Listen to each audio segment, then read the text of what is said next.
চলে আসলাম। আবার একটু নুন দেবো, এখন নুন দেওয়া হয়নি, তো নুনটা দিয়ে নেব। পরিমাণ মতো নুন দিয়ে নেবে, যার যেরকম লাগে, যতটা লাগে। তারপর এটা একটু ভেজে নিই, দিয়ে তারপরে আবার আসছি। আবার চলে আসলাম, এই যে ভাজা হয়ে গেছে। এবার এটাকে তুলে নেব, তুলে নিয়ে একটুখানি মিক্সিতে পেস্ট করে নেব, তো বেটে নিয়ে আবার আসছি। হয়ে গেছে, তেলটা গরম হয়ে গেছে, আমারও বাটা হয়ে গেছে। বেটে নিয়ে চলে আসলাম, তেলটা গরম হয়ে গেছে। এবার তেলের ওপরে দিয়ে দেবো জিনিসটা, বাটাটাকে তেলের ওপর দিয়ে দেবো।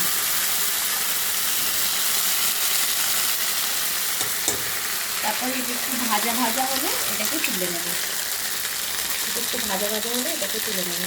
আজকাল আর কেউ এই বাটা দিতে খেতেই চায় না, কেন বলুন তো বন্ধুরা? সবাইকে যদি করতে হবে কষ্ট করে, এর জন্য আর বাড়তে হবে, এর জন্য কেউ খেতেই চায় না। কিন্তু যাদের কাছে প্রিয় এই জিনিসটা, তারা তো করবেই, তাদের তো ভীষণ ভালো লাগে, তারা তো করবেই। কিন্তু আমার মতো যারা আছে, যারা খেতে খুব ভালোবাসে বাটা দিতে, আমি তো ভীষণ ভালো খাই এই বাটাবুটি জিনিসগুলো। আপনারা কে কে খান একটু কমেন্টে জানাবেন।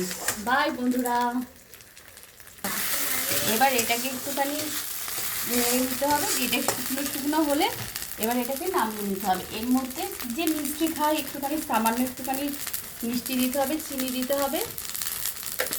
তারপরে এটা শুকনো শুকনো হলে এটাকে নামিয়ে নিতে হবে। তাহলে এবার এখন আমি আসি।